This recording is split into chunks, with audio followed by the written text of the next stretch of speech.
Chicken curry छकने लगे। रामू, सच बता रहा हूँ, आज की करी में कुछ अलग बात है। नदी के किनारे खुले आसमान के नीचे बसा था एक शांत सा गांव, सोनपुर। मिट्टी की खुशबू, सादे घर और अपनों से भरी गलियां इसकी पहचान थीं। यहाँ जिंदगी तेज नहीं चलती थी, लेकिन हर दिन अपने आप में पूरा होता था। सोनपुर एक गांव नहीं, बल्कि लोगों के सपनों, संघर्षों और सच्चे रिश्तों की कहानी था। लेकिन इस गांव की सबसे खास पहचान थी रामू की चिकन करी। एक सुबह हल्की धूप में रामू अपने ठेले पर खड़ा था और सुमित्रा मसालों की कटोरी सजाते हुए बोली, रामू, आज थोड़ी ज्यादा हल्दी डालो। शहर वाले सोचेंगे कि यह कोई आम करी नहीं। रामू ने मुस्कुराते हुए जवाब दिया, तुम्हारे हाथ की मिर्च और मसालों की समझ ही मेरी ताकत है। गांव के लोग धीरे धीरे रामू और सुमित्रा के ठेले पर इकट्ठा होने लगे। हर कोई जानता था कि ये जोड़ी ही रामू की चिकन करी का असली राज है। एक गांव वाले ने कहा, रामू भाई, आज तुम्हारी करी की खुशबू और भी ज्यादा लग रही है। सुमित्रा हंसी। सिर्फ खुशबू ही नहीं, स्वाद भी वही रहे। रामू ने हाथ से काटा हुआ चिकन है और मसाले भी घर में चुने गए। गांव वाले सिर हिलाकर सहमति में जवाब देते। सच में रामू और सुमित्रा की जोड़ी ने इस चिकन करी को केवल खाना नहीं, बल्कि अनुभव बना दिया था। लोग चिकन करी छकने लगे। कोई चुपचाप आंखें बंद करके स्वाद महसूस कर रहा था, तो कोई पहला कौर खाते ही बोल पड़ा, रामू, सच बता रहा हूँ, आज की करी में कुछ अलग बात है। मसाला जुबान पर चढ़ता ही चला जा रहा है।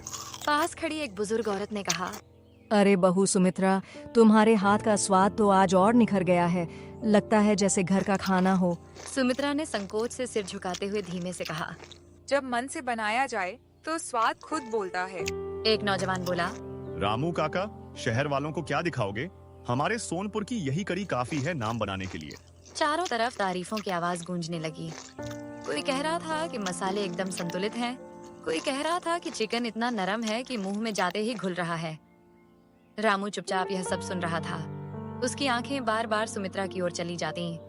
उसे लग रहा था कि उसकी सारी मेहनत आज रंग ला रही है। रामू ने धीमे से कहा, सुमित्रा, गांव वालों को पसंद आ गया। सुमित्रा ने मुस्कुराकर जवाब दिया, जब मन से बनाया जाए तो स्वाद खुद बोलता है। गांव के बच्चे, बूढ़े, जवान सब उसी ठेले के आसपास जमा थे।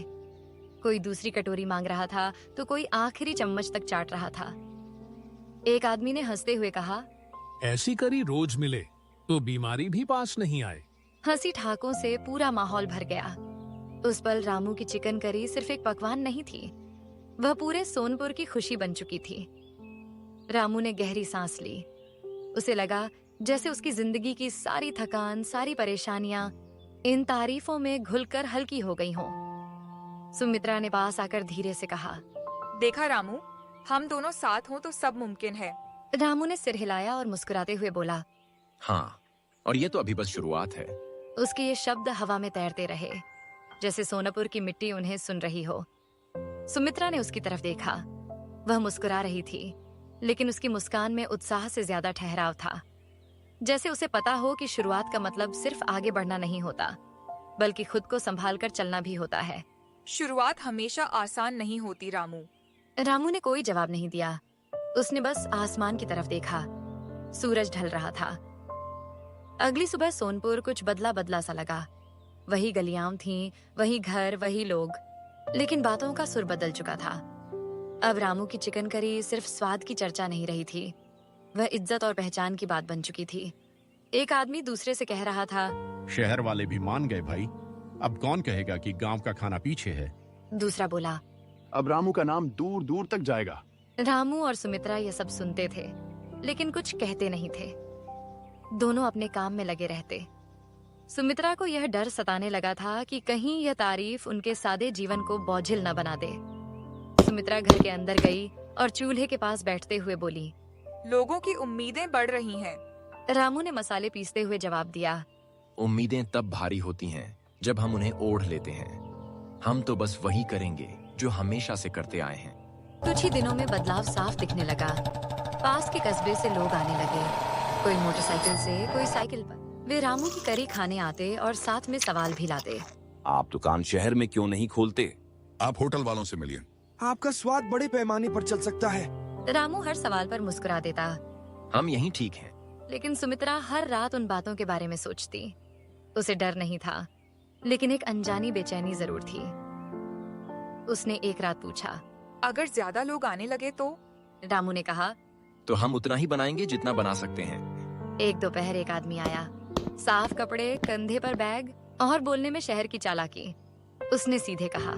मैं निवेश करना चाहता हूँ, आपकी करी को ब्रांड बना सकते हैं। रामू ने पूछा। ब्रांड?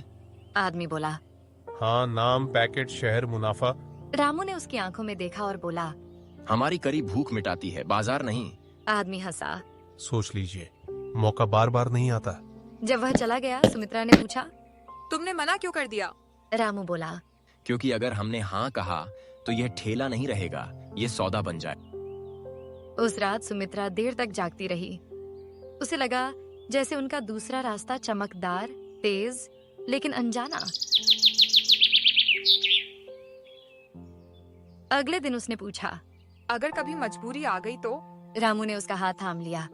तो हम साथ मिलकर झेलेंगे, पर अभी नहीं। एक दिन बारिश हो गई, जोरदार। लोग कम आए, चिकन बच गया, मसाले भीग गए। रामू चुप था। सुमित्रा ने देखा और समझ गई। उसने कहा। देखा, यही हमारी सच्चाई है। आज तारीफ, कल सन्नाटा। रामू मुस्कुराया। और दोनों में हम वही रहते हैं। अगले दिन गांव के बुजुर्ग आए। एक ने कहा। रामू, हमने सुना है शहर वाले तुम्हें ले जाना चाहते हैं। रामू ने कहा। नहीं जाऊंगा। बुजुर्ग मुस्कुराए। अच्छा किया, क्योंकि अगर तुम चले गए तो यह खुशबू भी चली जाएगी। सुमित्रा की आंखें भर आईं। उस रात रामू ने कहा। तुम जानती हो मैंने शुरुआत क्यों कहा था? सुमित्रा ने सिर हिलाया। रामू बोला। शुरुआत आगे भागने की नहीं होती, शुरुआत खुद को थामने की होती है। सुमित्रा ने उसका हाथ पकड़ लिया। तो हम यहीं रहेंगे? रामू बोला। हाँ, यहीं जहाँ हर दिन नई शुरुआत है। बाहर सोनपुर सो रहा था। चूल्हा बुझा था, लेकिन एक कहानी जल रही थी, धीमी, सच्ची और अडिग। सोनपुर में रात हमेशा धीरे उतरती थी, जैसे अंधेरा भी यहाँ कदम फूंक फूंक कर रखता हो। उस रात भी ऐसा ही हुआ। हवा में मिट्टी की ठंडक घुली हुई थी। सुमित्रा ने कहा। आज बहुत शांति है। हाँ, जब मन साफ हो जाता है तो शांति अपने आप आ जाती है। दिन बीतने लगे। सोनपुर की जिंदगी अपनी पुरानी चाल में लौट आई, लेकिन पूरी तरह वैसी नहीं रही। अब रामू की चिकन करी सिर्फ गांव तक सीमित नहीं थी। आसपास के इलाकों से लोग आने लगे थे, कोई सिर्फ खाने, कोई देखने और कोई तुलना करने। रामू हर दिन उतनी ही करी बनाता जितनी बन सकती थी, न ज्यादा न कम। कई लोग नाराज भी हुए। इतनी दूर से आए हैं और खत्म हो गई? रामू ने शांत स्वर में जवाब दिया।